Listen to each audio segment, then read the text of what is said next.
Há muita coisa na Bíblia, nas profecias, que são para nossa advertência e admoestação, para que possamos prestar atenção às instruções, para não sermos pegos desprevenidos, como Jesus disse, eu voltarei, vigiem, não sejam pegos de surpresa como um ladrão. Não precisamos ser assim, precisamos dar a mensagem em um sonido certo e queremos contar às pessoas sobre as coisas que acontecerão em breve. Às vezes algumas pessoas nos questionam dizendo: por que vocês gastam tanto tempo com profecias? Por que falam tanto sobre coisas negativas? Bem, não é negativo quando você está dando um alerta de amor para as pessoas dizendo: ei, olhe só essas coisas, tomem cuidado. Na verdade, advertir contra um erro é um dever de cada um. Eles sabem que você não vai concordar com isso, então vamos lhe dar a nossa alternativa. E vai parecer que eles estão lutando contra nós, mas na verdade estamos apenas empurrando tudo para frente e para trás, buscando o nosso caminho.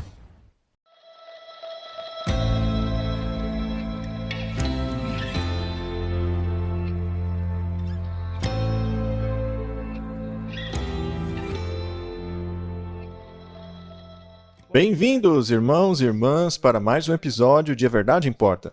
Faz um tempo que estamos afastados, mas por uma boa razão. Mas estamos gratos por estar mais uma vez com vocês aqui, e hoje falaremos sobre coisas muito importantes. Vamos começar falando sobre o Projeto 2025. Esse projeto é um documento de transição presidencial dos Estados Unidos. Nós vamos dar uma olhada também na Laudato Diem, que é a Laudato Si 2.0. Assim como algumas coisas que estão acontecendo em Israel do ponto de vista evangélico. Isso para tentar entender a perspectiva do falso profeta com relação a esse assunto. Portanto, começaremos com o Projeto 2025. Sim. Nós já fizemos alguns sermões a respeito desse tema e eu suponho que muitos adventistas já tenham ouvido falar desse tema, e alguns até estudado. Hoje eu quero dar nossa contribuição a respeito desse tema. Eu sei que outros ministérios também já falaram dele, mas eu acho que é realmente um assunto muito importante. Nós já vemos há muito tempo aqui falando sobre o que vai acontecer no futuro, sobre Satanás aparecendo como Cristo, fazendo milagres. Portanto, não há razão para não estudarmos mais uma vez os movimentos do falso profeta. Nós veremos hoje como esta entidade está observando essa corrente de eventos. E o interessante é que este é um assunto recente.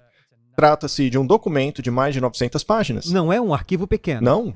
Não como o Laudato Deum. Sim, a Laudato Deum tem apenas 18 páginas. É um documento curto que apenas acrescenta uma coisa ou outra à Laudato Si de 2014. Mas hoje nós vamos nos aprofundar neste assunto pela perspectiva dessa grande dialética hegeliana que está ocorrendo entre a esquerda e a direita, entre as ideologias dos globalistas e as ideologias da direita conservadora de esquerda. Vamos tentar decodificar o que realmente está acontecendo. O tema do estudo de hoje é Decodificando o Projeto 2025. Nós vamos tentar compreender as visões escatológicas e objetivos do falso profeta com relação ao Projeto 2025. Mas antes de fazermos isso, nós sempre gostamos de usar as escrituras para fazer as pessoas compreenderem por que estamos falando sobre isso. Vamos analisar alguns versos bíblicos, apenas para contextualizar. Em Ezequiel 33, verso 7 é dito: Portanto, ó filho do homem, eis que te coloco como vigia sobre a casa de Israel. Assim, tu ouvirás a palavra de minha boca e dará a eles a minha advertência. Portanto, Deus está dizendo ativamente a Ezequiel aqui que há uma grande mensagem para o seu povo. Eles precisam dar ouvidos às advertências. E é isso que tentamos fazer aqui, dar o alerta. E esse alerta está ali em Apocalipse 14, versos 9 a 12. E eu acho que aqui está apenas a última parte. Diz assim: E o terceiro anjo seguiu-os com uma grande voz, dizendo: Se qualquer homem adorar a besta e a sua imagem, e receber a sua marca em sua testa ou em sua mão, o mesmo beberá do vinho da fúria de Deus. Agora, qualquer cristão verdadeiro não deseja nem para o seu pior inimigo que este receba a fúria de Deus. O próprio Senhor deseja que os homens maus se arrependam para que não tenham que beber da sua ira. As pessoas vivem nos dizendo: por que vocês perdem tanto tempo com profecias? Por que falam tanto sobre coisas negativas? Bem, não são negativas quando se está tentando advertir as pessoas, dizendo: olha, toma cuidado, Na verdade, é o nosso dever adverti-las a respeito do que Deus disse. Caso contrário, seremos sentinelas que não são aprovados. A Bíblia diz, vocês precisam ser atalaias aprovados. E se não dissermos nada, o que é um atalaia? Se eles estão apenas observando, um atalaia não apenas observa, ele avisa sobre as coisas que está observando. E há muitas coisas na Bíblia, nas profecias, que são para o nosso aviso e admoestação, para que possamos prestar atenção às instruções, para que não sejamos pegos de surpresa, como Jesus disse. Eu estou voltando. Não sejam pegos de surpresa como um ladrão à noite. Não precisamos ser assim. Precisamos dar à mensagem um sonido certo e precisamos falar às pessoas sobre as coisas que estão para acontecer em breve. E vamos nos apressar, não gastando tanto tempo com alguns versos e citações, Pois já falamos porque sobre já eles. falamos sobre isso e temos muito material Sim. para analisar nos próximos episódios. Sim. A voz do verdadeiro vigia precisa ser ouvida agora por toda a fileira, pois estamos na preparação do grande dia do Senhor. Ou seja, se não estivermos nos preparando agora, chegaremos num ponto no qual não haverá mais tempo. Então, hoje faremos o nosso melhor para compartilhar com as pessoas aquilo que compreendemos sobre como nos prepararmos. Você tem que se preparar antes da crise e não durante a crise. Exato. E no final da citação, ela diz que também há um trabalho para os vigias fazerem. Ela diz: estes devem ser puros, devem abandonar o eu, serem firmes, inamovíveis, sempre abundantes da obra do Senhor. Portanto, não devemos apenas anunciar o que está acontecendo, mas viver de acordo com a palavra de Deus. Passar pela santificação, crescer cada vez mais em graça por meio da fé em Cristo. Portanto, como eu já disse, não é apenas anunciar, mas viver a mensagem. Nós também estamos preparando as mentes e os corações para a volta de Jesus. E sobre isto, já falamos bastante sobre os 3 poderes que vemos identificados na Bíblia. O dragão, que sabemos ser Satanás, a besta, que é o papado, e o falso profeta, que, conforme já vimos, são as igrejas protestantes apostatadas dos Estados Unidos. Para aqueles que não sabem o que significa isso, assistam os nossos outros episódios para aprenderem sobre o assunto. Tivemos episódios inteiros sobre a segunda besta, a besta semelhante a um cordeiro de Apocalipse. Você verá até mesmo na miniatura há uma imagem de um bisão. Portanto, você pode dar uma olhada nesses episódios. Com certeza. Agora, uma das coisas que geralmente focamos aqui é no papado. No entanto, daqui em diante, também é muito importante mantermos os olhos na América protestante, pois ela tomará ações muito importantes com relação às profecias daqui para frente. Então eu gostaria de ler apenas como um lembrete o porquê nós estamos focando no protestantismo, mais do que necessariamente no papado como sendo o poder primário. Mas lembre-se, é óbvio que é muito importante saber o que o Papa está fazendo. Bem, ela estará levantando a cabeça novamente. Recebeu uma ferida mortal e está em processo de cura. Portanto, uma vez curada, obviamente, estará de volta à frente do quadro. Mas, por enquanto, em Apocalipse 13, estamos na segunda besta. E o papel da segunda besta é curar a ferida da primeira. É por isso que estamos focando tanto no protestantismo, porque queremos ver quando eles farão essa cura. Veja só o que diz esta citação de Ellen White. Então vi a mãe das prostitutas. Vi que ela não era as filhas, mas que era separada e distinta delas. Vi que ela havia tido o seu tempo e que já passou. E as suas filhas, as denominações protestantes, seriam as próximas a entrar no cenário e agir na mesma mente que sua mãe agiu quando perseguiu os santos. Em breve exercerão o mesmo poder que a mãe exerceu. Isso nos dá informações muito relevantes. Por acaso, os protestantes estão hoje perseguindo as pessoas da mesma maneira que Roma perseguiu no passado? Ainda não. Ainda não. Mas será que isso está no processo? E é sobre isso que vamos falar. É isso que queremos descobrir. Mas para aqueles que dizem que sim, não é verdade. Os protestantes ainda não estão fazendo exatamente o que Roma fez no passado, mas nós podemos ver que estamos caminhando para isso. Há alguns eventos recentes e principalmente discursos que estão sendo feitos que já estão lembrando a perseguição que Roma fez em nome de Deus no passado.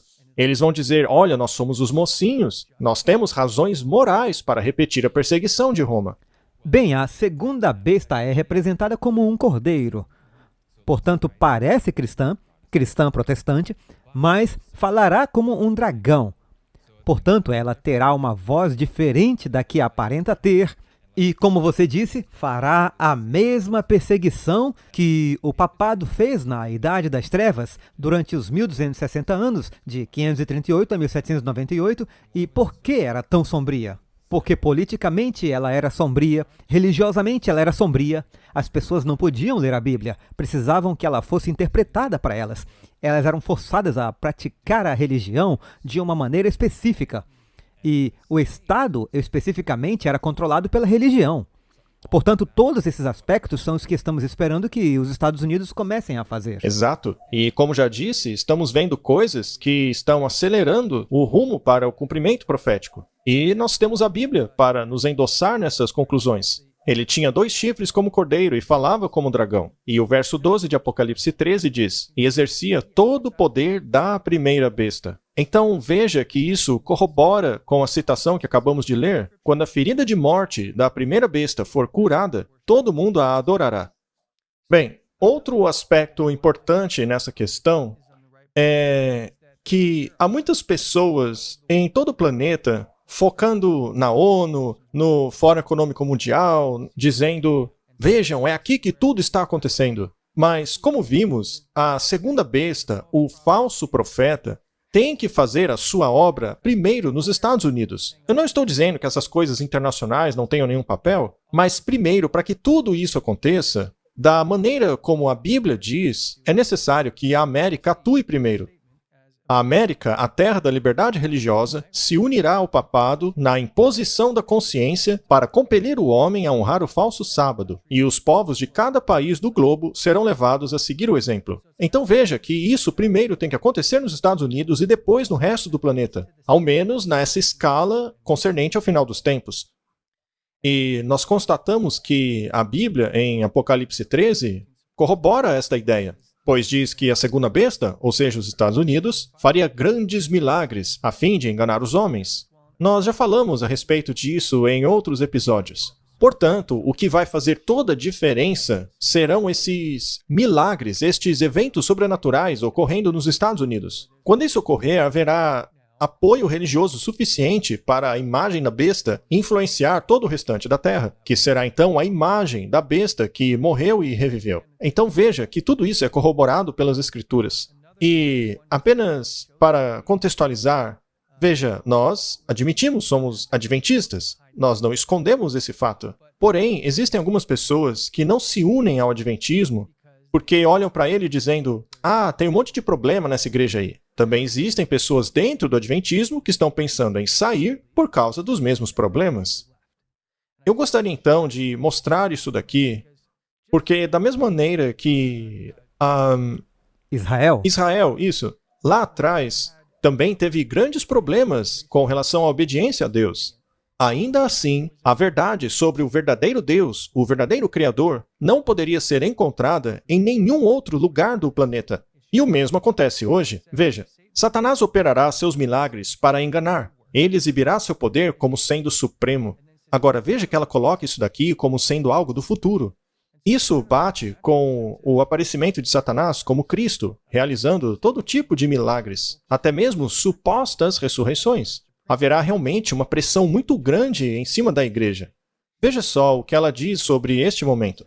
Parecerá que a igreja está prestes a cair, mas ela não cai, ela permanece. Enquanto os pecadores em Sião serão peneirados para fora, sobrará apenas o precioso trigo. Então, temos que entender que o estado no qual estamos, apesar de sermos sim a igreja remanescente, não é uma linha reta em direção a Deus.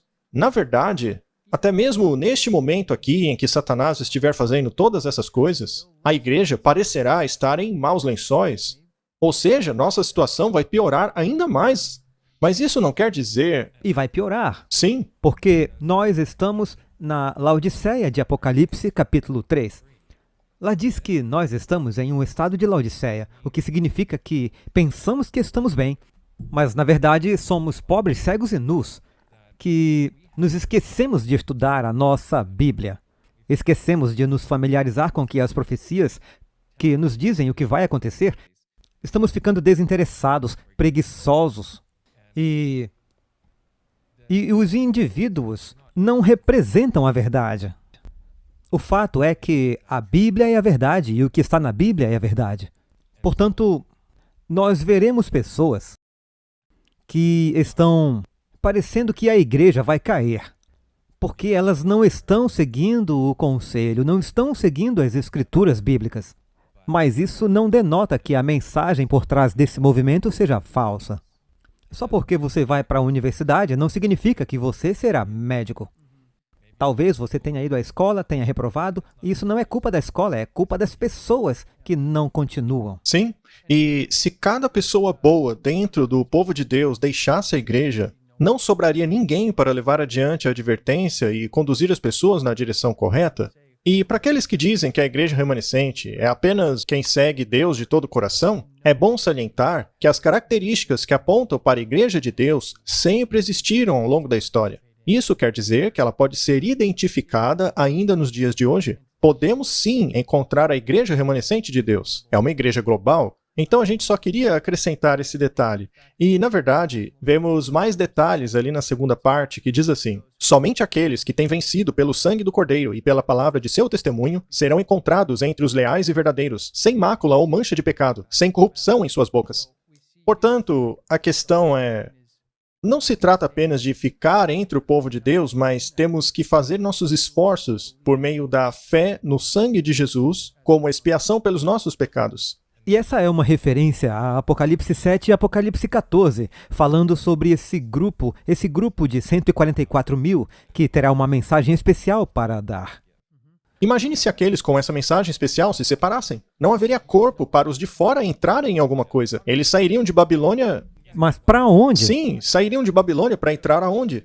Portanto, o povo de Deus tem um nome, é uma organização a qual você pode unir-se. E caso você esteja espantado com a situação do adventismo hoje, lembre-se, você não está seguindo um grupo de pessoas, você está seguindo ensinamentos de Deus. Assim mesmo como os israelitas no passado, a verdade dos ensinos de Deus estava naquele povo. Então nós sabemos dos problemas atuais, e pode ser que isso encoraje algumas pessoas.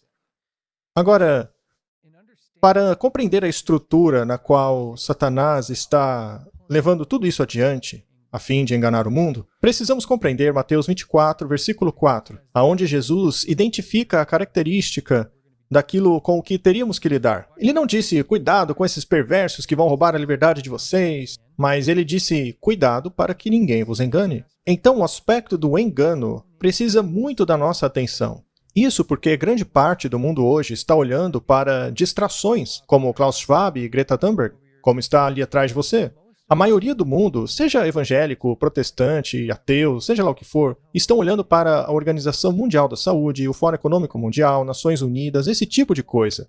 Estes são os malvadões de hoje. O problema é que um engano não é tão bom, a menos que seja sutil. Se for tão óbvio, estranho e diferente do que você está procurando, vai ser difícil enganá-lo. Portanto, tem que ser muito semelhante estruturalmente do que você acha que seria quase certo, se não estiver vendo exatamente o que a Bíblia está tentando dizer. E é por isso que esse projeto 2025 está sendo levado adiante de maneira tão sutil. Enquanto o mundo está focado nos malvadões, os mocinhos, segundo o mundo, deveriam ser justamente o foco da nossa atenção. Devemos vigiá-los. Mas a maioria do mundo, porque estão focados nos malvadões e em todo o sistema deles que eles querem pôr no mundo, não vão perceber o verdadeiro inimigo. Pelo contrário, eles vão dar apoio ao verdadeiro inimigo quando este vier com seu grande engano. E é aí que a coisa vai ficar feia. O problema principal não são apenas essas pessoas de hoje. Efésios 4, verso 14, nos dá a estrutura que Satanás utilizará. Nós já falamos sobre a coisa que Satanás mais quer. Ser adorado.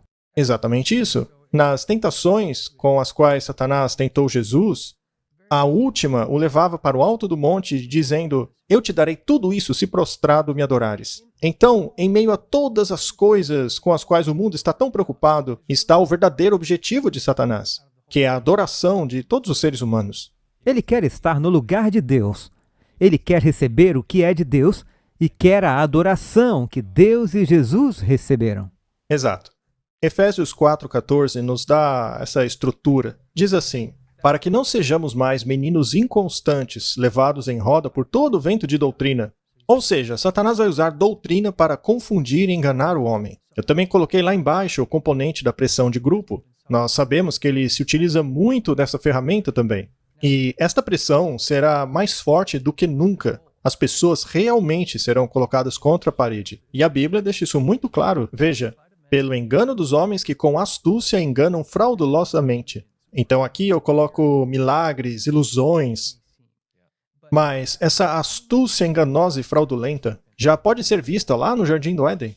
Lá Satanás utilizou esse mesmo elemento que utilizará no fim. Então vemos como estes três elementos serão as ferramentas a serem utilizadas para enganar todo o planeta Terra, para fazer com que todos adorem esse sistema. Porque ele não se importa se você escolhe adorá-lo, ou se foi enganado, ou se está apenas seguindo a pressão dos colegas. Em Apocalipse 13, diz que você pode receber a marca em sua mão ou em sua testa. Portanto, isso significa que, se você apenas seguir suas obras ou seus pensamentos, escolhendo conscientemente que sim, isso não importa para ele. Sim, se você acredita no elemento da falsa doutrina, já está enganado. Ou nas ilusões, já está enganado. Ou se cede à pressão de grupo, também já perdeu. É por isso que esses três elementos levam para o mesmo centro, que é a questão da adoração. Deus, por outro lado, quer que o sigamos por escolha própria, por amor. Ele não força. Exato. Ele não quer que ninguém o adore de maneira forçada de jeito nenhum. Ele quer que o adoremos por livre e espontânea vontade, por escolha. Então, agora que já temos esta contextualização, vamos nos aproximar um pouco naquilo que está acontecendo hoje. Nós veremos que esta imagem da besta é também o falso profeta. Ele tem um papel a desempenhar para curar o ferimento da primeira besta. Vamos continuar lendo. Para que os Estados Unidos formem uma imagem da besta, o poder religioso deve controlar o governo civil de forma que a autoridade do Estado será também empregada pela Igreja, a fim de conseguir os seus propósitos. Considerando tudo aquilo que já vimos em profecia, precisamos ver um poder religioso nos Estados Unidos, um governo cristão protestante. Apesar das filhas servirem à mãe, as duas são distintas. As filhas irão fazer aquilo que a mãe fez no passado. Então esse poder religioso precisa crescer até chegar ao governo civil. E o que estamos vendo hoje? Bem, já mostramos aqui que 7 dos 9 ministros de justiça da Suprema Corte Americana são católicos. E a essa altura já ficou claro que o objetivo deles é acabar com o muro que separa a Igreja e o Estado. Em uma sequência de decisões, o tribunal ficou contra as políticas baseadas na premissa do secularismo, ou seja, estão realmente tentando unir a Igreja ao Estado. Existe um artigo que saiu recentemente, em agosto agora de 2023, que diz que a Suprema Corte está demolindo esse muro entre a Igreja e o Estado. Ela derruba e destrói. Exato, esse muro está sendo demolido. Existem dois aspectos da Igreja e o Estado dentro da estrutura dos Estados Unidos. Você tem o aspecto que é o financiamento de escolas religiosas com dinheiro público, e isso já está descartado há décadas, como muitos já devem saber. E o segundo aspecto é o aspecto da coerção, que é onde as coisas realmente ficam assustadoras. Porque se você remover a cláusula da coerção, bem, aí você pode começar a prender as pessoas que não sigam esses princípios. E é isso que diz o artigo. Por muito tempo, entendia-se que a cláusula era para garantir estrita separação entre a Igreja e o Estado e, especialmente, proibir o financiamento público para instruções religiosas. E o que ele diz logo em seguida? Mas isso foi há muito tempo. Então a gente não está nem mais... desculpa, não percebemos que o dinheiro está indo para escolas. Não, o passo 1 já era faz tempo. Agora estamos no passo 2, que é a coerção. E diz assim na segunda parte: isso faz com que a lei contra a coerção tenha apenas mais um pouco de vida. Veja só, Mackenzie, apenas um pouco de vida. Imagine, igual os videogames em que você tem barras de energia. Quando o personagem está bem, a barra está cheia. Mas nós estamos aqui no finzinho, quase sem energia. O engraçado é que a maioria das pessoas, ao ler isso, não pensaria assim. Elas pensariam, isso está longe de nós. Não tem como eles criarem leis de aplicações religiosas em todo o governo. e que a igreja está no controle e tudo mais. Mas nós estamos vendo um impulso muito forte e as pessoas vão ver que isso não é algo distante, é algo que está bem ao lado. Está muito mais próximo do que as pessoas pensam. Basta ver as decisões que a Suprema Corte está tomando recentemente. Mas as pessoas estão tão distraídas com suas próprias vidas, com seus milhões de afazeres, que nem percebem essa mudança. E, em parte, também é Satanás que está procurando nos distrair dessas coisas. Mas vamos continuar. Até mesmo Gorsuch parece admitir, por exemplo, que o governo não possa enviar a polícia para prender alguém que se recuse a participar de uma missa católica ou a multar um luterano que se recuse a converter-se para o cristianismo evangélico. O estranho nesse exemplo aí que ele deu é que esse é exatamente o tipo de coisa que nós vamos ver no futuro. É a missa católica, é o cristianismo evangélico, são aspectos como esses. O fato de eles mencionarem isso significa que é um pensamento, certo? Sim, está ali na cabeça deles. Exato. E estes dois exemplos estão sendo forçados naquelas coisas das quais estamos alertando aqui, que é o catolicismo e, especificamente, o protestantismo evangélico. E vamos falar sobre as leis azuis, ou pelo menos fazer referência a elas, que faziam exatamente isso. Prendia as pessoas por não cultuarem da maneira que o Estado queria. Então, o fato de que isso já está nos livros, então eles estão aludindo a isso novamente, eles estão falando sobre essa separação da Igreja e Estado, levando uma bola de demolição para isso. Nós vamos voltar a esse estado de novo. Sim, e na verdade, a terceira parte da nossa série sobre sábado e domingo vai falar a respeito disso, mas é muito importante compreendermos isso aqui primeiro. Primeiramente, vamos aprender o que é esse projeto 2025 e então, num episódio futuro, vamos dissecar o documento Recuperando o Sábado, escrito pelo professor jesuíta, a respeito de o domingo ser um direito universal da humanidade. Então, as pessoas precisam ter um pouquinho mais de paciência que nós vamos falar sobre essas coisas. Outras coisas surgiram nesse meio tempo que precisamos abordar primeiro. Sim, algumas coisas aconteceram. Mas, enfim, o Gorsuch parece admitir que a lei contra a coerção ainda tem um pouco de vida, mas a verdade é que estão trabalhando duro para livrar-se dela completamente. E isso nos leva para o assunto do episódio de hoje. Projeto 2025. O que é isso, afinal? O Projeto 2025 é um guia de mais de 900 páginas que aborda vários aspectos do governo americano e de suas funções. Ele aborda uma grande coalizão de mais de 70 organizações conservadoras que se unem a fim de preparar e aproveitar oportunidades dentro do governo dos Estados Unidos na preparação para a transição para um governo conservador, republicano e focado em religião. O objetivo é reunir um grupo de conservadores alinhados, preparados e treinados a fim de trabalharem desde o primeiro dia para desconstruir o Estado administrativo. E o que temos dito há muito tempo? Todos se perguntavam por que estamos dizendo que isso virá do lado conservador. O lado conservador não é o lado bom. Por que somos contra o lado liberal da extrema esquerda? Mas aqui estamos vendo, há esse documento de 900 páginas e é um guia do governo dos Estados Unidos sobre as suas funções e como faremos a transição para um governo republicano, conservador e religiosamente focado. Portanto, um governo de extrema-direita com foco religioso, e isso é Apocalipse 13 na íntegra. É exatamente isso que deveríamos esperar. E as pessoas pensam, por que Projeto 2025? Bem, é porque no ano 2024 teremos eleições nos Estados Unidos e veremos mais uma vez a luta entre esquerda e direita. Será uma verdadeira briga de galo. E em 2025, ou teremos um novo presidente, ou teremos o presidente atual em um segundo mandato. Uma dessas duas coisas vai ter que acontecer. Então aqui vemos esse grupo querendo preparar essa transição para o novo governo. Agora, quando você vai para o site deles, veja o que está escrito ali na página principal. Construindo agora uma vitória conservadora por meio da política, pessoas e treinamento.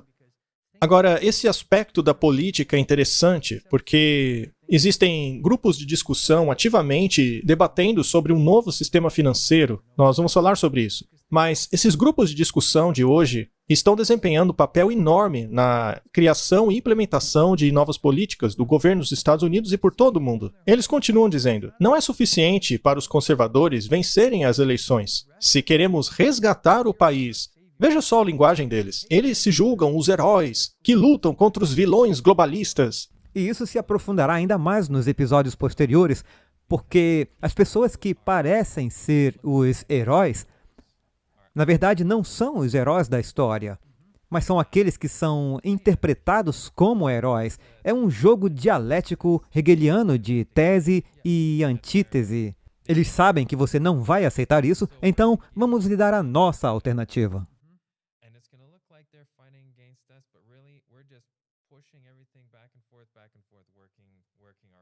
Sim, e a esquerda e a direita trabalham pela mesma causa. Isso é claro quando você entende o que está por trás de tudo.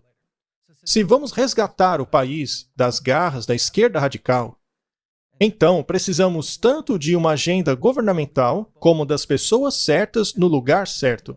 E agora já no próximo parágrafo, esse é o objetivo do projeto de transição presidencial 2025. Então o objetivo principal deles é colocar um presidente ali. E logo logo vamos ver quais são os candidatos preferidos. Eu só quero fazer um comentário aqui sobre os participantes. No próximo slide, nós mostramos algumas dessas pessoas aqui. Esse projeto 2025 não é o governo que executa esse projeto. Sim. São as pessoas que pressionam tudo numa certa direção. E há uma agenda por trás. E todas essas agendas são tipo organizações de fachada para coisas diferentes. E podemos ver como todo o cenário está se desenrolando aqui. Sem dúvida. Na verdade, a razão pela qual colocamos isso aí é para mostrar que não é apenas a visão de um grupo apenas. Não é que a gente pegou só o documento de um grupinho isolado por aí. Não, na verdade, esse documento é fruto de um esforço gigante unificado para cristianizar o governo dos Estados Unidos. E esses grupos são liderados por pessoas religiosas conservadoras. Você não vai na primeira linha de conservadores americanos e encontra lá pessoas seculares. Não, você encontra pessoas religiosas de verdade na cabeça de cada um desses grupos. Imagine um ônibus com 70 pessoas. Quem está dirigindo o ônibus é a Heritage Foundation. É um grupo chamado Heritage Foundation, que se intitulam de o grupo mais importante de discussão dos Estados Unidos. Esses caras se consideram no topo da montanha da hierarquia dos grupos de discussão. E existem muitos lá nos Estados Unidos. Milhares pelo mundo. E já falamos sobre os grupos de discussão antes, como o Clube de Roma. Sim. Esse é um grupo de discussão. E esses grupos são sempre os mentores. Esses são os caras que estão criando as políticas, que estão dirigindo, sejam elas sociais, econômicas. Você tem os Bilderbergs, você tem todas essas organizações diferentes que são os grupos de discussão planejando o que vai acontecer. E quase parece que eles podem profetizar, porque eles só estão planejando e seguindo o plano. E esse é um jeito muito bom de se fingir que você vê o futuro. É planejando ele. É colocar estratégias em práticas de maneira que a coisa termine do jeito que você queria. Então, a Heritage Foundation existe desde 1973. E nós sempre gostamos de ir direto na fonte das coisas, de onde elas estão saindo. Se alguém tira uma fruta da árvore e te dá, eu quero saber de que árvore foi. Quem plantou aquela árvore? Qual o fertilizante? Sim, que fertilizante utilizaram para eu entender a fruta? Como aquilo lá existiu? O que eu estou comendo? O que eu estou comendo? O que eu estou colocando dentro do meu corpo? E ao fazermos a mesma coisa aqui, descobrimos que ele foi fundado por 3 pessoas: Paul Weyrich, Edwin Fowler e Joseph Coors. Já falaremos sobre eles. Mas veja que desde 1973, e eu não sei exatamente em que ponto a dialética hegeliana estava nessa ocasião, seja mais para o conservadorismo ou mais para o liberalismo, mas vemos que foi estabelecida como uma resposta para os planos liberais de formação de políticas. Então, o objetivo da Heritage Foundation é combater o viés esquerdista por meio da formação de políticas, se quisermos colocar em outras palavras, por meio da lei. As formações de políticas se transformam em leis. Então, esses grupos de discussão desempenham um papel muito importante, porque as políticas e futuras leis são estabelecidas a partir deles. É por isso que estamos falando sobre isso aqui. O interessante é que em 1973 era Richard Nixon o presidente na época. Portanto, todas essas coisas são colocadas em prática por um motivo exato. E não podemos descartar nenhum ponto. Não temos tempo para falar de tudo, mas agora vamos dar uma olhada em um pouco mais de detalhes sobre esses caras. Sim, vamos dar uma olhada em quem são esses 3 fundadores. Sem nenhum preconceito, apenas queremos saber. O Sr. Wainwright era um católico. Ele era muito conhecido por conseguir mobilizar a direita religiosa e foi fundamental na formação da Maioria Moral, uma organização política que visava avançar os valores conservadores cristãos. Bem, se ele era um católico, como ele definia os valores cristãos? Pelo catolicismo. Pelo ensino social católico. E como ele define a moral? Ensino social católico. Então, ao olharmos para isso, não dá para dizer apenas, eu sou cristão. Não. É preciso ver os valores cristãos que você defende. Do contrário, não haveria o catolicismo e o protestantismo. Haveria uma religião só. Então, os valores têm que ser analisados. E o catolicismo, nós já falamos sobre isso, diz que eles vêm antes do governo local, porque eles são um reino em si. Portanto, você precisa ser leal a eles primeiro. Portanto, quando olhamos para as pessoas envolvidas ali, e essas são pessoas do alto nível, não são apenas pessoas do tipo, eu vou à igreja no Natal. Esse tipo de pessoas. Sua fidelidade total tem que ser a organização mãe. Portanto, todas as políticas que eles promulgam terão que passar por esse filtro. E este sempre tem sido o desafio com relação a católicos ocuparem posições de poder, porque a simples membresia deles com a Igreja Católica Romana, no caso de serem praticantes, eles têm que fazer as suas confissões a um padre. E isso é preocupante do ponto de vista político. Imagine só um monte de oficiais do governo do Partido Comunista Chinês fazendo confissões a um padre. Isso não seria aceito. O mesmo problema existe com o presidente americano se confessando a um padre. Então, os protestantes sempre se preocuparam com essa questão. Mas agora, parece que as pessoas não ligam mais. E algumas pessoas olham pra gente como os caras maus, porque a gente ainda vê essas coisas como problemáticas. Mas se você analisar a questão de maneira fria, é sim um problema. O Edward Fulner, a mesma coisa. Foi educado em uma escola jesuíta e é um católico devoto. E finalmente Joseph Coors. E é aqui que começamos a ver a mescla entre o catolicismo e o cristianismo evangélico. Ele era um conservador cristão evangélico. Ele acreditava na importância dos valores tradicionais e estava comprometido a avançar as políticas que ele acreditava fortaleceriam as famílias e comunidades. A palavra tradicional continuará aparecendo repetidamente. Sim, a tradição será o grande elemento unificador das religiões, das escolas de pensamento que são conservadoras. E um bom exemplo disso é a nova primeira-ministra da Itália, cujo sobrenome é Maloney. Eu não me lembro do primeiro nome dela. Mas ela saiu de um ambiente muito forte de extrema esquerda e tornou-se uma conservadora de ultradireita. Ela não diz se ela é católica ou não, mas sendo a primeira-ministra da Itália, com certeza ela não é protestante. Provavelmente é católica. Mas quando analisamos a campanha dela, ela defendeu valores tradicionais, a família. Ela parecia uma evangélica protestante concorrendo à presidência. E lá está ela, bem nas entranhas da besta, por assim dizer, na Itália, representando a extrema-direita. E se eu não me engano, a Nova Zelândia acabou de eleger uma extrema-direita também. A Austrália também está se movendo para a extrema-direita. É possível ver o pêndulo mudando de lado no mundo inteiro. Em breve, nós vamos falar um pouco mais sobre isso. E essa palavra tradicional, dentro dela está a tradição, que é o principal fator do catolicismo romano. Eles dizem que a tradição se sobrepõe à Bíblia, e a tradição deles, como Igreja Católica, pode reescrever. Já falamos muito sobre isso, que eles podem ir contra a Bíblia em qualquer aspecto. Podem mudar o dia de descanso, podem fazer isso, podem fazer essas mudanças. Portanto, quando falamos de valores tradicionais, não significa valores bíblicos. Esse detalhe é muito importante. Diz valores tradicionais. E eu só quero salientar isso para que as pessoas não fiquem confusas, pois não são os valores da mãe, do pai, do avô, os valores cristãos. Não são valores bíblicos. É uma coisa diferente. É uma palavra código que eles estão usando. Mesmo a reforma protestante baseou-se no princípio do sola escritura contra a tradição católica. Então, tem coelho nesse mato aí, sabe? Isso tudo não é só na Escritura, mas a questão é que vemos os católicos e evangélicos se unindo no projeto 2025. E isso vai ser muito interessante de se analisar, especialmente sob a perspectiva do conflito hegeliano. Mas enfim, esses aí são os fundadores em 73. Mas será que hoje mudou? Bem, veja só o cabeça atual da Heritage Foundation. O nome dele é Kevin Roberts, ele é um católico romano. Agora, o curioso é que antes dele, o líder era um evangélico protestante. Então veja que eles ficam alternando. Mas a organização representa as duas escolas de pensamento. Agora ouça o que o Kevin Roberts tem a dizer. O que a Legato significa para você, Michele? Não apenas uma grande rede de influências, mas um reforço dos nossos valores católicos. E desse reforço, coragem. E eu acho que essa é uma das coisas que, seja em nossos encontros ocasionais ou anuais, ou mesmo dentro das relações de amizades que desenvolvemos, apenas a coragem, especialmente o caminho da política e cultura e sociedade, devem seguir por esse valor, para enfrentarmos os desafios e não perdermos o ânimo.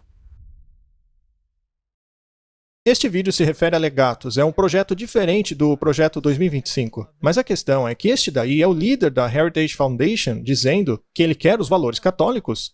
Então, que tipo de valores teria esse homem que está na liderança de grupos que influenciam leis?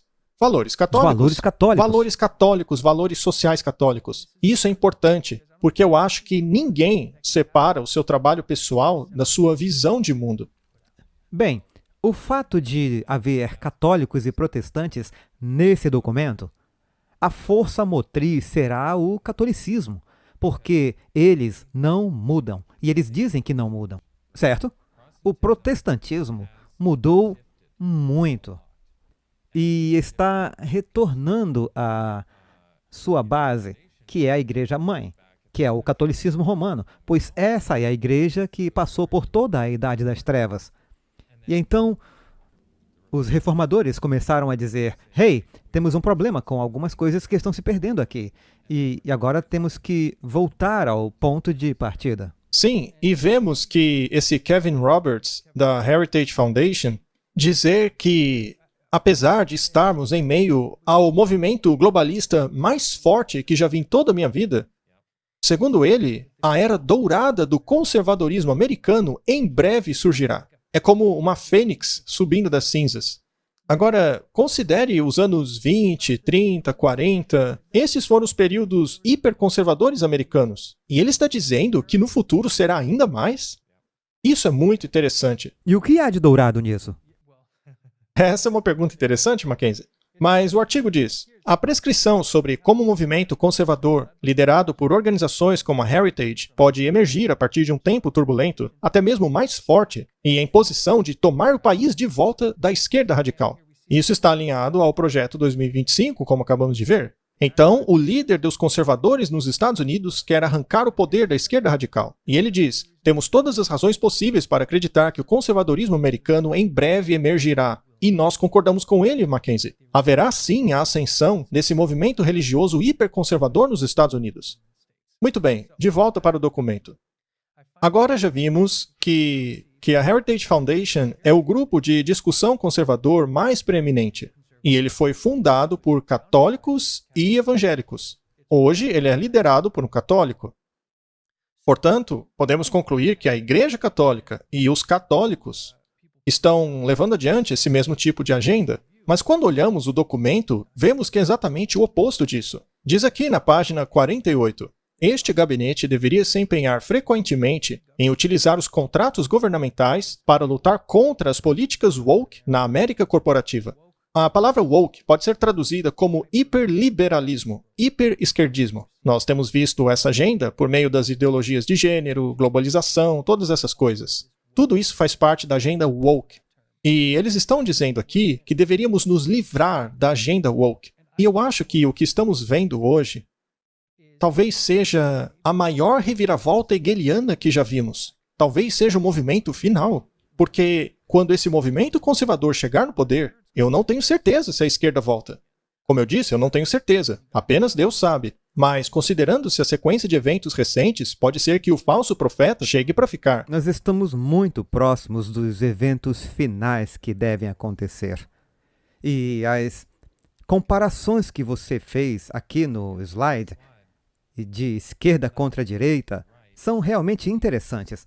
Porque nesse documento eles dizem que são contra a esquerda, que são contra a extrema esquerda, são contra o globalismo e todas essas coisas. Mas veremos que o objetivo final é exatamente o mesmo que o globalista, que a esquerda e tudo mais.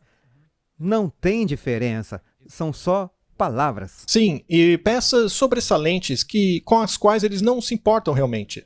As coisas com as quais eles realmente se importam, eles não falam em público. Mas estamos mostrando isso apenas para familiarizar as pessoas com a dialética hegeliana, que basicamente é pegar duas ideologias opostas, soltá-las por aí, para que elas entrem em atrito uma contra a outra, resultando assim em uma síntese, uma mescla das duas. Bem, o que estamos vendo ali é a esquerda contra a direita. Na esquerda temos o comunismo. Qualquer pessoa que analise o que o Fórum Econômico Mundial e o papado diz, certamente vai concluir que o que sai da boca deles é simplesmente comunismo. Bem, é a doutrina social católica, é um tipo de comunismo socialista. Exatamente, exatamente. Tudo que vai contra a Carta de Direitos dos Estados Unidos. Então temos aí o comunismo da esquerda contra a democracia da direita. Mas veja que é uma democracia entre aspas. Nem o republicanismo. Isso não é o republicanismo. Então, de um lado temos a cultura woke, esquerdista, contra a cultura hipertradicional conservadora. Você tem o antideus contra o Deus imposto. E um erro que as pessoas costumam fazer é, uma vez que a esquerda prega o antideus, logo devemos aceitar a direita, porque Deus está ali. Sim.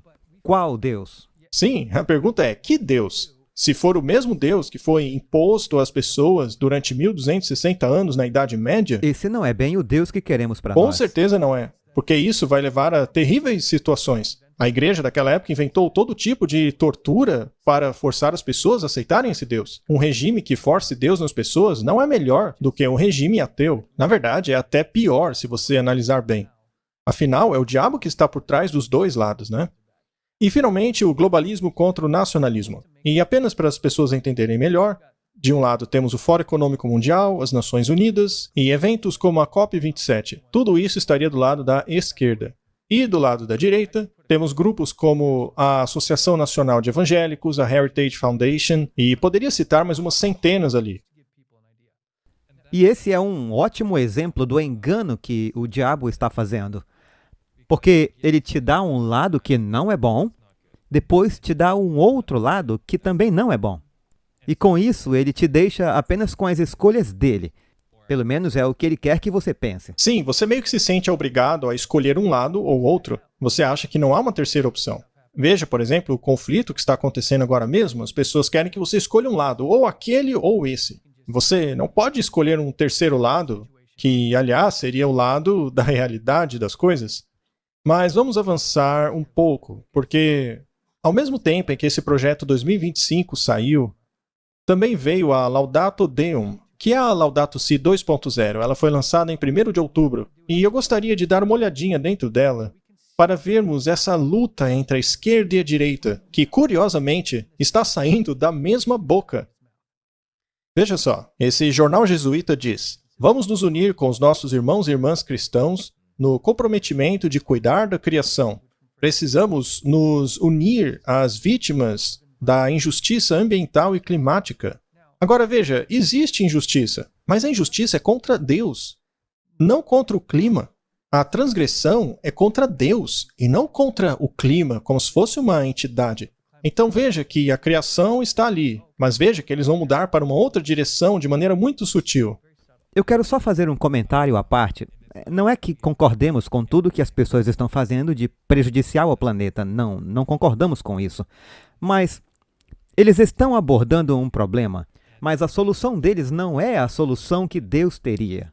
A solução de Deus era que nós precisamos ter as nossas casas no campo, precisamos viver da terra, precisamos trabalhar com a criação. A humanidade não é o problema. Ela foi colocada no Jardim do Éden para cuidar dele e torná-lo melhor. E o tipo de visão da elite mundial está promovendo essa ideia de que nós somos o problema, de que a humanidade é que é o problema. E nós veremos em breve de onde isso saiu. Mas ele diz: trabalhamos para pôr um fim a essa guerra sem sentido contra o nosso lar comum. Ele disse isso para a gente ter essa sensação de que estamos juntos nisso. Por isso utiliza o termo lar em comum, o que é um pretexto para abrirmos mãos de nossos direitos individuais. Porque o bem comum e a Carta de Direitos Individuais são como água e óleo, não se misturam. Então ele utiliza essas palavras bonitinhas para soar bem. Mas quando você olha dentro desse documento de 18 páginas, eu me aventuraria a dizer que talvez seja um dos documentos mais científicos já lançados pela Santa Sé. Porque se você voltar a épocas diferentes, você vê todos os tipos de pontos de vista religiosos, doutrinas sociais, tudo em relação ao pecado e à vida após a morte. Mas isso é sobre temperaturas, é sobre graus, climas. Vamos dar uma olhada. Nós sabemos que a cada vez que a temperatura global aumenta em 0,5 graus Celsius, a intensidade e frequência de grandes chuvas e inundações aumenta. Olha, eu não sei se isso é verdade ou não. E mesmo que seja, eu sempre gosto de fazer a pergunta: o consenso geral é que passamos por uma era do gelo e que estamos saindo da era do gelo. Então, quem pode dizer que deveria ser diferente do que é agora? Portanto, isso é outra coisa. Mas não há um consenso sobre isso. Apesar deles quererem fazer a gente acreditar que não é verdade. Mas ele continua. O Acordo de Paris apresenta um amplo e ambicioso objetivo: manter o aumento da temperatura global média abaixo de 2 graus em níveis pré-industriais. Eu não vou entrar nessa discussão porque não faz sentido. É claro que se você industrializa algo, você vai ter mais liberação de carbono, como eles dizem aqui, né? Com o objetivo de reduzi-los a 1,5 graus Celsius. O trabalho ainda está em andamento para consolidar procedimentos concretos de monitoramento. Ou seja, eles querem monitorar o mundo inteiro. Nós vamos falar sobre isso num episódio futuro, sobre as moedas digitais, essas coisas. Isso daí precisa ser implementado antes Nós sentimos um pouco com o imposto sobre o carbono, já que esse tipo de iniciativa está sendo apresentado. Mas isso vai entrar no modo hiperativo. Com certeza. E parece que está caminhando nessa direção. Agora, eu gostaria de falar rapidamente sobre a extensão desses 2 graus, meio graus. O que isso causa é criar um limite artificial que dá a ilusão de que há um tipo de norma. Assim, a gente se sente compelido a fazer de tudo para atingir essa norma imaginária. Mas essa norma é arbitrária e é irrelevante no esquema geral das coisas. É apenas uma ferramenta de controle de indivíduos e negócios para fazê-los aderirem a objetivos sustentáveis que são basicamente impossíveis. E estamos vendo isso hoje na forma dos Objetivos de Desenvolvimento Sustentáveis das Nações Unidas. No futuro, ainda falaremos sobre como o carbono é uma ferramenta perfeita de controle. Mas, conforme entramos na Laudato Deum, vemos que, veja, seja o Biden ou o John Kerry, todos são poderosos católicos em posições poderosas dos Estados Unidos. O Kerry foi o chefe do time de clima dos Estados Unidos. Ele já declarou que gosta muito do Papa. O John Kerry já o visitou por 4 vezes. Eu suponho que ele vai lá para receber dele as suas instruções do que fazer. Ele recebe sua agenda diretamente do Papa. Como acabamos de ver, ela foi lançada em 4 de outubro, o que é muito recente. Agora, veja se você consegue relacionar o que o Kerry vai falar aqui com o que está dentro daquele documento. Apenas as emissões do sistema de alimentação causarão um aumento de mais meio grau até a metade deste século, se seguirmos desta maneira. Ao invés de estarmos na direção de segurar o aumento da temperatura em 1,5 graus, estamos, na verdade, rumando para o aumento de 3 graus agora mesmo. Simplesmente não dá para continuar aquecendo o planeta ao mesmo tempo em que se espera alimentá-lo. Não funciona. E é por isso que, frequentemente, com relação à crise climática, nós temos que lutar em vários frontes de maneira simultânea. Este é o maior esforço organizacional que nós já enfrentamos até hoje. Acho que desde a Segunda Guerra Mundial, por exemplo. Portanto, temos que reduzir as emissões do sistema alimentar para mantermos o 1,5 graus. Mas por que esse número é importante? Porque os cientistas, baseando-se na física e na matemática, não em ideologias ou políticas ou partidos, ou seja lá o que for, mas na matemática e na física, assim como na química e na biologia, nos dizem que estas são as consequências. nós vemos os mesmos números, 0,5, 1,5 graus. E ele disse que o nosso grande problema é cultivar alimento. Não dá mais para cultivar alimentos. Temos que sacrificar a produção de alimentos para manter a temperatura do nosso planeta. Você viu o que fizeram com os fazendeiros noruegueses? Os obrigaram a parar de usar fertilizantes. E o Canadá está prestes a fazer o mesmo. Eu li um artigo que diz que nos próximos 20 anos, o Canadá estará à frente desse movimento pelo clima. Estamos bem avançados nessa questão. Será que o Kerry fez o script dele baseando-se nesse documento? Digo isso porque parece ser a mesma coisa. Ele disse: nós estamos obtendo informações da matemática e um pouco da biologia e um pouco, sabe? Na verdade, o setor mais importante para a alimentação do planeta, que seria a biologia, é o que não estamos usando mais. Se olharmos para toda a população do mundo hoje, basta olhar no Google. Se somássemos todas as pessoas, daria 8 bilhões de pessoas ou um pouco mais de 8 bilhões. Podemos ter essa população em um estado menor que o Texas, com a densidade populacional da França. Portanto, posso dizer que temos a densidade populacional de Paris. E essa não é a cidade mais densa do planeta. Se quisermos aumentar ainda mais a densidade, podemos colocá-los em uma área minúscula e o resto do planeta poderia ser usado para alimentação. Atualmente, temos uma área de crescimento de alimentos mais do que suficiente para alimentar mais de 8 bilhões de pessoas.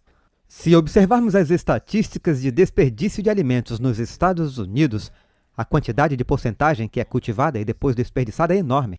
E a quantidade que colocamos nos animais para se tornar um hambúrguer é novamente um número enorme. Portanto, basta nos tornarmos um pouco mais eficientes e menos desperdiçadores para alimentarmos muito mais pessoas do que temos hoje. Portanto, isso é algo que nem mesmo é cientificamente preciso. Sim, eles amam despejar na gente mentiras científicas. Foi a mesma coisa com a crise da saúde que tivemos recentemente. Eles querem convencer a gente que há um consenso geral de todo o planeta na narrativa deles. Mas isso simplesmente não é verdade. Mas eles seguem aquela forma. Basta repetir uma mentira, vez após vez, que cada vez mais gente vai acreditar. Nós fizemos um episódio inteiro falando sobre as crises alimentares que viriam. E ainda veremos isso acontecer cada vez mais. E leva um tempo para que essa onda se torne uma espécie de tsunami. Mas como eles estão dizendo, vimos isso na Europa, alguns países estão dizendo que não é permitido usar fertilizantes, tem que ser tudo orgânico. E isso parece ótimo. Mas, mais uma vez, estamos voltando à dialética hegeliana. Vamos nos confrontar com o ruim e o bom, e chegar à nossa síntese. Então, primeiro vamos apresentar a Monsanto, primeiro vamos apresentar a Bayer, primeiro vamos apresentar todas essas empresas químicas, essas ONGs e tudo mais. Vamos matar seu solo, vamos matar a biologia, vamos matar tudo. Então você tem que ser subserviente a isso. Saiu um documentário, eu acho que se chamava algo tipo Sem Fazendeiros, Sem Comida, algo assim. O único problema com o documentário é que a conclusão é que precisamos de fertilizantes químicos, o que eu acho que nós dois discordamos. Há uma maneira muito boa e natural de fazer isso. Falamos a respeito em outros vídeos do Amazing Discoveries e mencionamos que temos também um canal chamado Como Viver no Campo. E falamos sobre a aplicação do tipo rural cultivando sua própria comida. Há muitas maneiras naturais de fazer isso, mas o que eles fazem é, eles lhe dão esse mal e daí dizem, vamos fazer orgânico, mas agora o seu solo está tão morto que se você não adicionar nada nele, não tem como você corrigi-lo. Mas leva tempo. Mas leva tempo, exige esforço, exige conhecimento, Sim. E esse conhecimento é removido.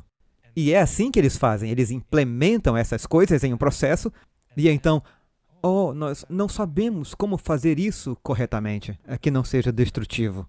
Então, toda a estrutura alimentar pode entrar em colapso ali mesmo. E assim temos essa crise que, na verdade, eles mesmos estão criando. E é nessa situação que estamos hoje.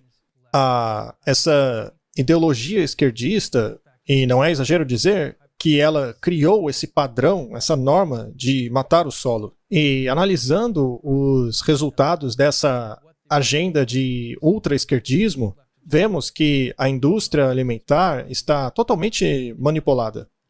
E hoje nós vemos que as pessoas estão percebendo isso daí.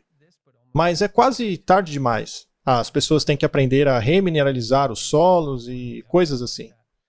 Então, a narrativa por trás da mudança climática é de que é tudo culpa da humanidade. É a nossa culpa.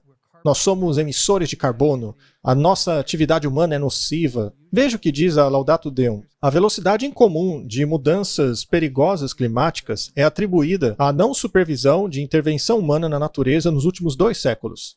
Lá embaixo agora, essas mudanças são atribuídas ao desequilíbrio global causando o aquecimento do planeta. Então nós somos os culpados. E agora é necessário controlar absolutamente tudo em nossas vidas diárias. O que compramos, o que fazemos, como passamos o tempo, como dirigimos, tudo tem que ser vigiado e manipulado. Vamos falar sobre isso em outro episódio. Mas esse documento saiu em 4 de outubro de 2023. E agora eu gostaria de mostrar algo que saiu em 1991, vindo diretamente do Clube de Roma, um grande grupo de discussão que fica lá na Suíça, mas que por muito tempo foi sediado em Roma.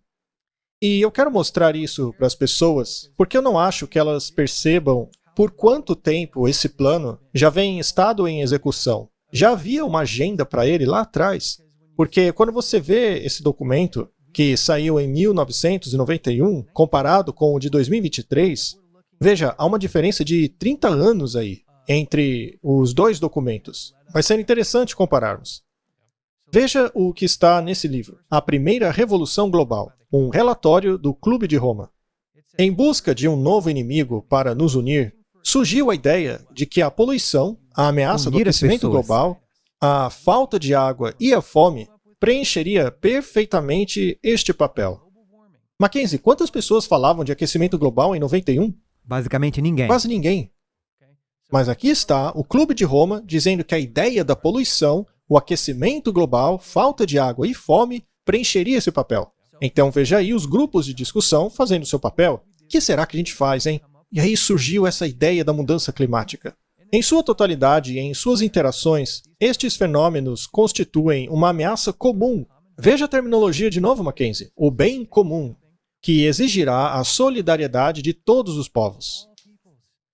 E a narrativa é essa, é isso que estão dizendo. Todos entrem a bordo para salvar o planeta. E podemos ver a progressão aqui. Como no início dos anos 90, eles estavam lançando essa ideia. E mais tarde, nos anos 90, no início dos anos 2000, o que vemos? Vemos um documentário sobre os pinguins e sobre os ursos polares, e daí vem aquela famosa cena do urso se afastando no meio da água, nadando. Parece que não tem gelo.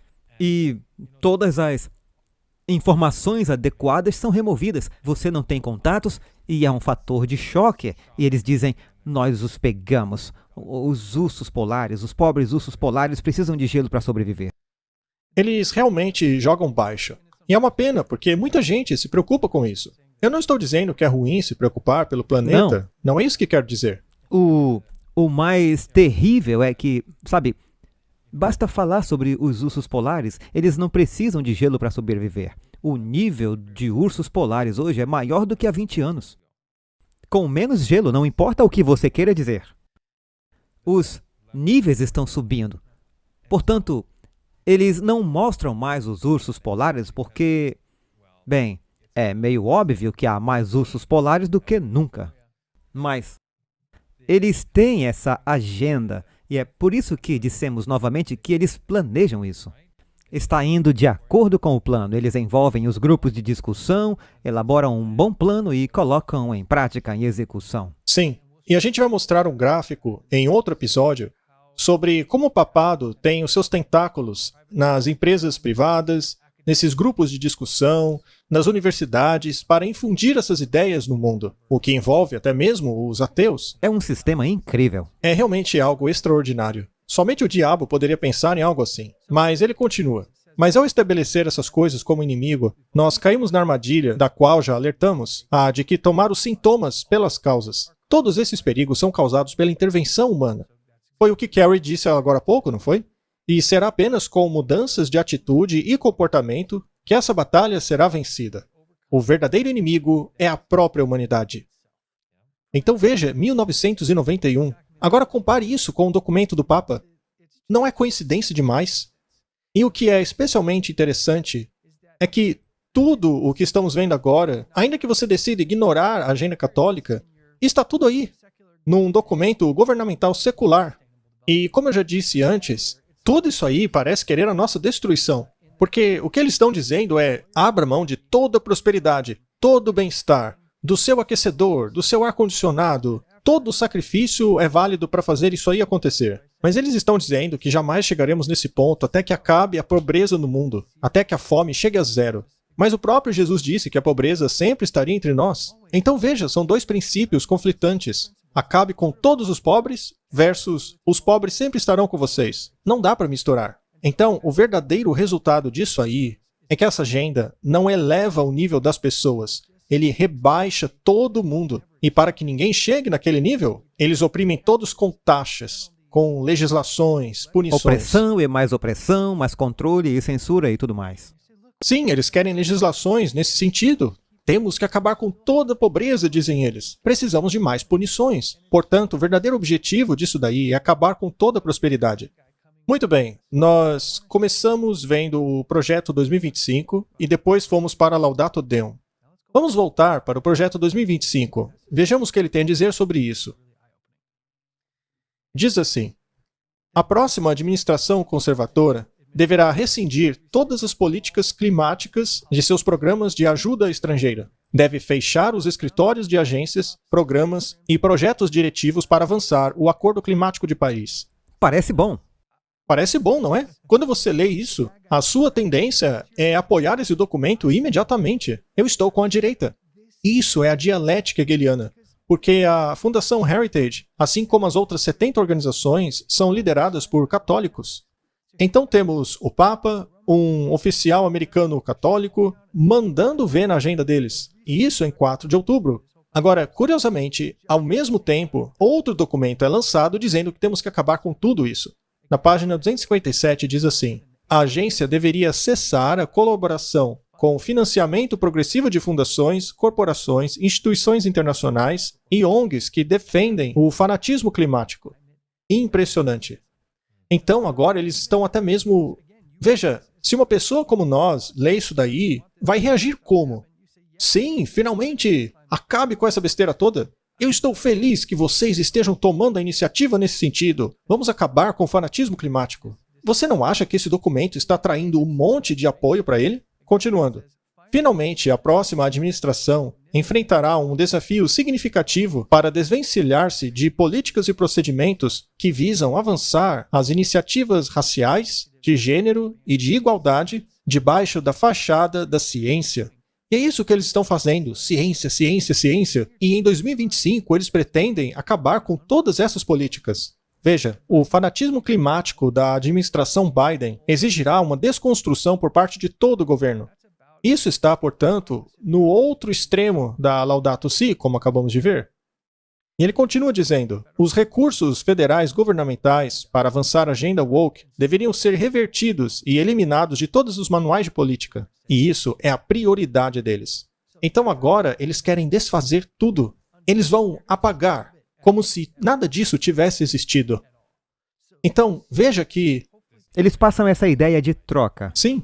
E esse papel de vamos salvar vocês da agenda esquerda liberal, dos globalistas malvadões, dessa agenda fanática climática, eles até mesmo pegam a Organização Mundial da Saúde como exemplo de tudo isso. O Papa apoiou a Organização Mundial de Saúde nessa última grande crise climática. Mas aqui no Projeto 2025 temos um outro católico falando. É como dois católicos falando um contra o outro. Diz aqui: a visível falha e corrupção da Organização Mundial da Saúde durante a pandemia da Covid-19 é um exemplo do perigo que organizações internacionais colocam diante dos interesses de cidadãos americanos. Quando evangélicos leem isso daqui, eles dizem exatamente: quantos protestantes e ateus leram isso daqui dizendo, finalmente alguém entendeu? E lá no fundo diz: a próxima administração precisa acabar com o apoio a organizações internacionais. E agora vamos para a última citação. Por exemplo, a Organização Mundial da Saúde estava disposta a apoiar, e continua disposta, a supressão de direitos humanos básicos, especialmente por causa de seu íntimo relacionamento com opressores dos direitos humanos como o Partido Comunista Chinês. Então esse documento está essencialmente indo contra o papado e as Nações Unidas. E parece apoiar os direitos humanos individuais. Sim, parece com isso, mas isso é pura dialética hegeliana, como temos dito sempre aqui. E quando você analisa o documento, contra o que eles estão se posicionando, aqui nós podemos ver que eles são um contra o outro em alguns lugares, porém, nas áreas mais importantes, estão perfeitamente alinhados. Então vamos rever rapidamente isso daqui. O papado é comunista e o projeto 2025 é conservador. O papado defende a mudança climática, os conservadores não são. O papado está do lado da Organização Mundial da Saúde, do Fórum Econômico Mundial, e os conservadores não. Mas agora começam umas semelhanças interessantes. Os dois apoiam a Embaixada Americana em Jerusalém, os dois apoiam Israel e a construção do terceiro templo, e com relação ao sábado e descanso dominical, vemos que estas organizações estão em total harmonia uma com as outras. E talvez este seja o elemento mais perigoso nisso tudo, porque naqueles primeiros pontos, eles discordam claramente um do outro. Isso faz com que muitas pessoas olhem para os conservadores de direita dizendo, estes são os mocinhos. No entanto, agora nós vamos ver como eles são semelhantes. E por que isto seria mais importante do que a questão da mudança climática? Lembre-se, o diabo quer a sua adoração, a adoração de todo mundo. E o falso profeta quer unir a igreja e o Estado. O objetivo deles é fazer com que Deus volte a ter um papel relevante no governo e em nossas vidas. Eles querem também reconstruir o terceiro templo em Jerusalém, porque, segundo eles, isto seria necessário para que Jesus pudesse voltar à Terra. Se eu acreditasse nisso daí, eu também queria a construção do terceiro templo. Então, quando analisamos o correr dos eventos, quando Trump reconheceu Jerusalém como capital de Israel e moveu a embaixada para lá, talvez esta tenha sido uma decisão mais importante do que as pessoas percebam. Essa declaração ocorreu em 2017, mas eles ficaram no local temporário até 2018.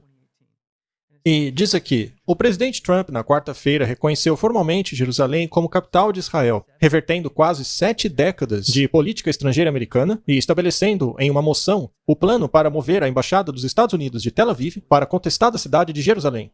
O presidente Trump possui apoiadores protestantes e evangélicos, que simplesmente tratam ele como se fosse o Messias. Veja só esta figura que colocaram nos artigos, questionando quem foi mais perseguido, o Trump ou Jesus Cristo. Nos círculos nacionalistas cristãos, muitos apoiadores de Trump veem a sua prisão iminente de maneira sinistramente semelhante à crucifixão de Jesus Cristo. Alguns podem achar que essa imagem está querendo dizer que Jesus está apoiando Trump, mas não. A imagem está comparando a perseguição dos dois personagens. Quando estavam sendo julgados. O que é ridículo. Mas isso é bom para nos mostrar qual é o ponto de vista do falso profeta. Então, nós vemos essa narrativa se aproximando. Nós já estamos encerrando o episódio de hoje, mas no próximo veremos no significado dessa mudança da embaixada americana para Jerusalém. Vamos ver como o falso profeta vê essa corrente de eventos no tempo do fim e por que o presidente da Câmara dos Estados Unidos, que acabou de ser eleito lá, um cara chamado Mike Johnson, é incrivelmente relevante para essa ascensão do poder conservador religioso protestante. Isso é realmente muito relevante.